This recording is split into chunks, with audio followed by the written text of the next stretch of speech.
A single gunshot tore through the Hollywood night. In a darkened Benedict Canyon home, George Reeves, once the invincible Superman, lay dead, blood pooling on the bed, naked, his lifeless eyes staring into nothingness. The police called it suicide, but the shadows tell a different story. Why would a man planning a wedding and dreaming of directing choose to end it all? Or did he choose it all? What did Leonore Lemon, his fiancée, whisper before the shot? What did Tony Mannix, his former lover, know when she called at dawn, her voice trembling? The boy was murdered beneath Hollywood's glittering lights. A secret waits to be uncovered. George Reeves was more than Superman. He was a man with dreams, pain, and a story swallowed by darkness.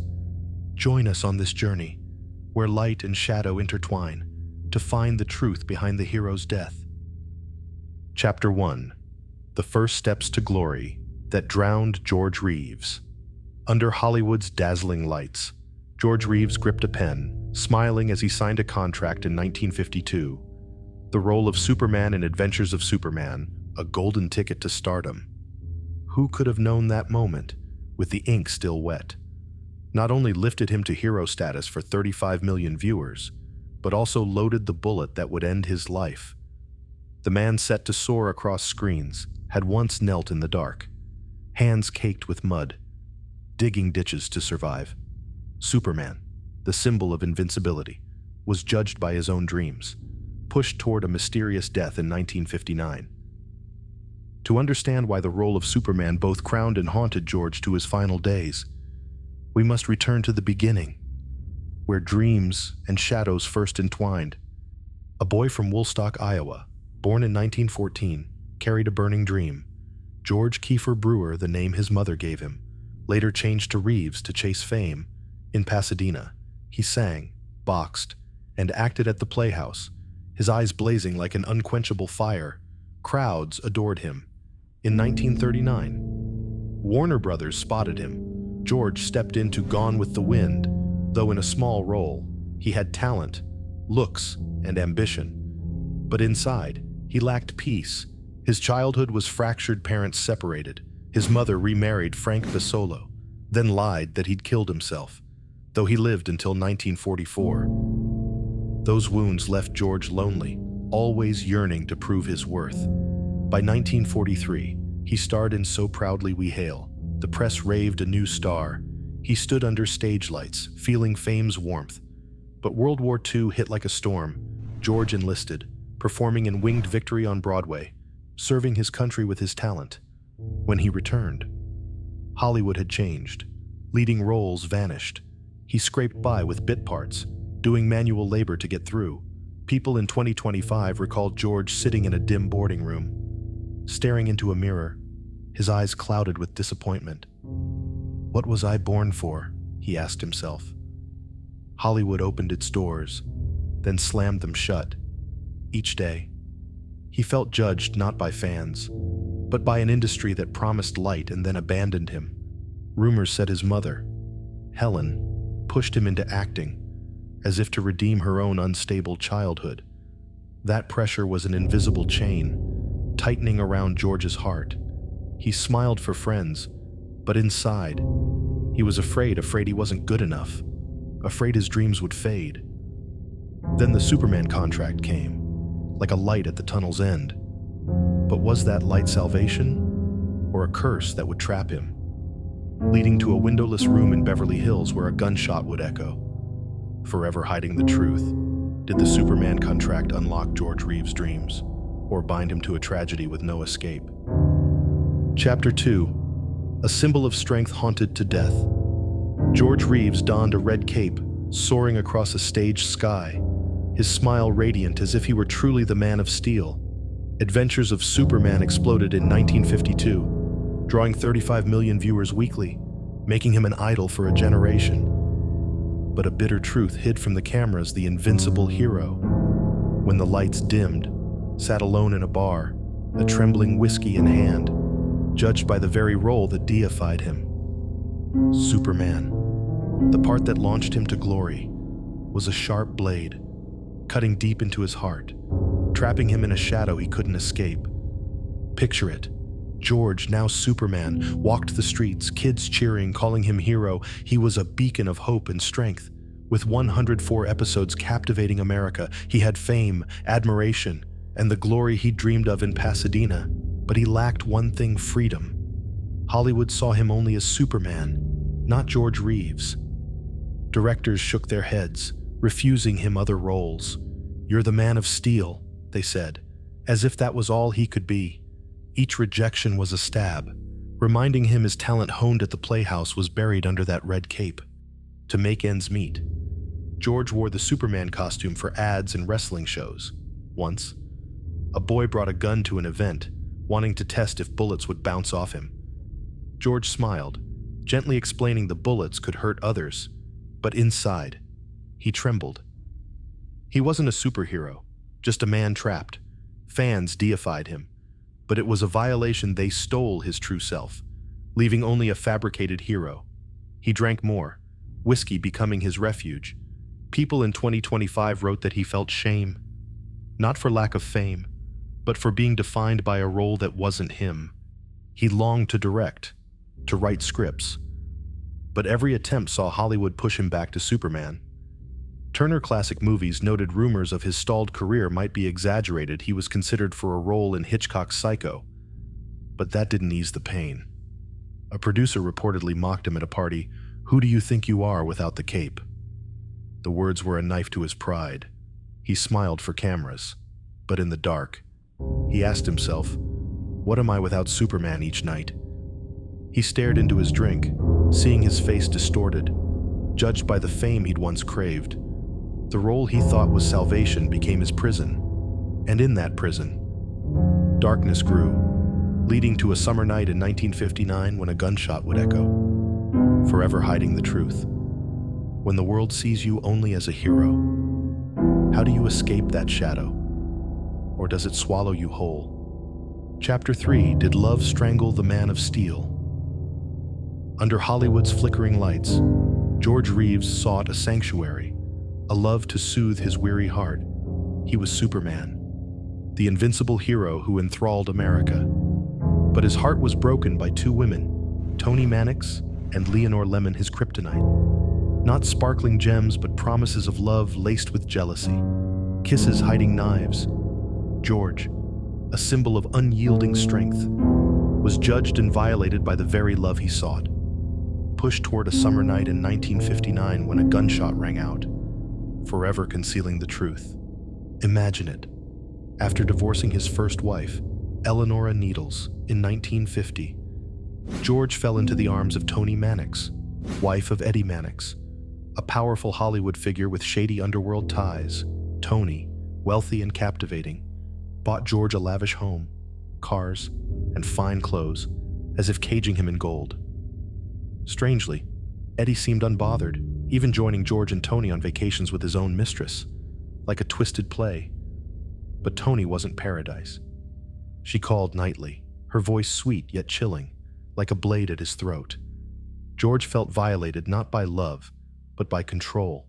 He wanted to be himself, but Toni saw him only as Superman, a prize to possess, judging him through possessive eyes.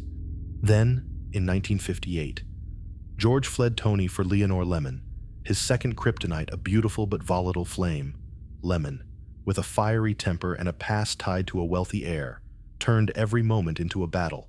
They got engaged, planning a wedding for June 19th, 1959. But whispers in Hollywood said George wasn't certain, and a spring article claimed the wedding was off, in the Benedict Canyon home. George stood between two fires: Toni, a haunting shadow from his past, and Lemmon, a blaze burning his future. The morning he died, Toni called his co-star Phyllis Coates, frantic, saying, "The boy was murdered." Did Toni know something? Or had she set a trap? George crumbled. He craved true love, but found jealousy and betrayal. Stories told of Toni stealing his beloved dog to spite him, a stab to his heart. Eddie, with his dangerous connections, might have sent men to warn George with cold stares in the dark. Each night, George stared into his whiskey, seeing his distorted reflection, a Superman weakened by kryptonite, judged by those he loved, violated by promises turned curses. Love, meant to be a refuge, became a battlefield, each step a wound. And in that battlefield, a dark secret formed, leading to a windowless room where a bullet would end it all. When kryptonite wears the face of love, could George Reeves stand strong, or had he walked into a deadly trap? Chapter 4, Suffocating at the Peak, the First Signs of Death. Pressure closed in from all sides. George Reeves sat alone in a cold Benedict Canyon home, a drink in hand, his eyes dim like a fire gone out. He was Superman, the invincible hero to 35 million fans. But in the final days of 1959, he was a shadow, judged by his dreams, violated by his past. The man who soared on screen now huddled in a house that wasn't his, pockets empty, heart shattered, torn between Tony Mannix and Leonore Lemon. He dreamed of a future directing, a wedding, a trip abroad, but each dream was a knife, each hope a reminder of failure. In just days, a gunshot would ring out in a windowless room, forever hiding the truth. George, 45, lived in a lavish home paid for by Tony Mannix, but it felt like a prison. He poured his money into a production company, writing a script, port of entry, only to watch it collapse. Hollywood turned its back, seeing him only as Superman, not George Reeves. He blamed himself. A voice screaming inside, "Why can't I break free? Why am I so weak?" Yet he clung to flickers of light. He planned to direct, dreamed of an Australian tour, and prepared to marry Leonore Lemon. A close friend, Noel Neal, said George, still forced to smile, talking of the future, but it was fragile, like a candle flickering before a storm, behind his eyes. He hid pain, a hero who'd forgotten how to fly. Pressure choked him. Tony Mannix, his former lover, still called, her voice cutting through the night, reminding him of emotional debts. Leonore Lemon, with arguments like wildfires, drained him. Then strange signs appeared, like a curse from the shadows. In the spring of 1959, George's car crashed into a concrete pillar. Its brake fluid drained to accident, too suspicious. Whispers said he received threatening calls, a strange voice warning, "Leave her, or you'll regret it." George kept quiet, sparing his friends worry, but fear seeped into his heartbeat. He felt violated by Hollywood, by Tony's toxic whispers, by Leonore's endless battles. Each night, he stared into his whiskey, seeing his warped reflection, a forgotten hero, childhood wounds his parents split. His mother's lie about his stepfather blended with present pain, like a mournful song that wouldn't end. He was judged by an industry that raised then discarded him, by Tony and Leonore, who turned love into shackles. In the Benedict Canyon home, he stood under moonlight asking, "Do I have a chance?" But darkness enveloped him, whispering of a bullet, a windowless room where fate would decide. Did he choose death to escape the pain, or did someone, Tony, Leonore, or another shadow, set a trap, waiting for the final moment when darkness swallows hope? Could George Reeves find light, or was he pushed down a path with no escape? Chapter 5, The Fateful Night and the Truth About George Reeves' Death. The air in Benedict Canyon was heavy, as if foretelling a storm. George Reeves entered his home, a rare smile crossing his lips. On the night of June 15th, 1959, he dined with Leonore Lemon, talking of a wedding just 3 days away, as if light was returning. He was Superman, hero to 35 million fans, but that happiness was a flickering candle, ready to go out. Hours later, a gunshot shattered the night, leaving George naked, blood pooling on the bed, a bullet in his temple. Police called it suicide, but why no gunpowder on his hands? Why was the shell casing trapped beneath him? And why did his friends wait 45 minutes to call police? Did George end his life? Or did a hand, Leonore, Tony Mannix, or a stranger push the hero into eternal darkness? Picture it. George, 45, returned from dinner with Leonore and Robert Condon, a writer working on his book. The house at 1579 Benedict Canyon glowed, promising a peaceful night. But Leonore lit the porch light at midnight, inviting guests despite the hour. William Bliss and Carol Van Ronkel arrived, laughing, glasses clinking. George, exhausted, came downstairs, snapping. It's 1 in the morning, he apologized, retreating to his bedroom. The air turned strange, as if darkness lurked. Then everything shattered. The group downstairs heard a drawer open. Leonore, with a forced smile, joked, "He's going to shoot himself." A gunshot rang out. Bliss rushed upstairs, finding George naked, blood pooling, a bullet in his right temple, splattered on the ceiling. The Luger lay between his legs, the shell casing trapped beneath him odd, as it should have fallen clear in a suicide. Bruises on his head and chest, absent earlier, posed a silent question. Downstairs, Leonore and the group sat still, waiting 45 minutes to call police, their glasses still clinking. Did Leonore know something, or did she pull the trigger? In his final moments, George likely felt fragile happiness crumble. He was judged by Hollywood, by Tony Mannix's chilling calls, by Leonore's eerie jest. He was violated by drunken friends, a cryptic fiancé, and Tony, who called Phyllis Coates at 4:30 in the morning. Frantic, the boy was murdered. Whispers said Bliss, a stranger in the house, might have been a decoy masking a killer, or did Leonore, after a fight over the canceled wedding, fire by accident, or Tony, from the shadows, orchestrate a trap in that windowless room? George stood alone, isolated, wounded, carrying childhood scars and Superman's shadow. Was that night a moment of despair? Or had an unseen hand set a deadly trap for George Reeves? Chapter 6. Clues that tell a different story. In Hollywood's shadows, George Reeves' story became a puzzle without answers. He was Superman, the invincible hero to 35 million fans. But on June 16, 1959, he fell, blood pooling on the bed, a bullet in his temple. Police ruled it suicide. But the heartbreaking paradox: why would a man planning a wedding and dreaming of directing choose death? Why no gunpowder on his hands?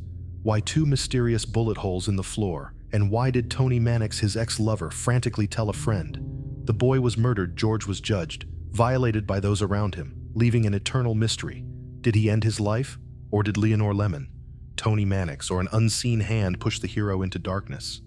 Imagine it. Police claimed George shot himself, citing Hollywood's pressures and his final whiskey. But there was no suicide note. The shell casing lay beneath him, as if he couldn't have fired, no gunpowder on his hands, and the bullet's angle, nearly horizontal, didn't align with suicide. Bruises on his head and chest, absent before, whispered of something darker. George, with a fragile smile, had spoken of his wedding, an Australian tour, a friend, Noel Neal. Said he still laughed, his eyes bright when talking of the future. Could a man with hope take his life, or was it a mask hiding despair? Accident. Leonore Lemon, with her explosive temper, might have shot George in a rage. Stories told of 2 bullet holes in the bedroom floor, one, Leonore claimed, from an earlier accident, but the other unexplained. Her joke before the shot, "He's going to shoot himself," felt like a chilling prophecy. She and her friends waited 45 minutes to call police, glasses still in hand. Did Leonore? After a fight over the canceled wedding, fire by mistake. But why did the group stay silent, as if hiding something? Murder. Tony Mannix, heartbroken by George's rejection, was a prime suspect. She called Phyllis Coates at 4:30 in the morning. Frantic, the boy was murdered. Whispers said in 1999. Tony confessed to a priest that she and Eddie Mannix, her husband, arranged the killing. Eddie, tied to the criminal underworld, had fixed scandals ruthlessly. In the spring of 1959, George's car crashed. Its brake fluid drained, a suspicious accident. His home, paid for by Tony, was an open house where strangers came and went. Was William Bliss, the stranger that night, Tony's decoy, covering for a hitman? Another theory. Hollywood's hidden powers pressured police to close the case fast, burying the truth. The windowless room where George died was said to echo with the gunshot and flickering lights, as if his soul cried out. George, judged by Hollywood, Tony, Leonore, and himself, was violated by those meant to support him in that room. He stood between despair and mystery, carrying childhood wounds and Superman's shadow. Did he choose death? Or did a dark plot seal his fate as the truth in George's broken heart, Leonore's trembling hand, or Tony's cold plan? Share your theories in the comments below.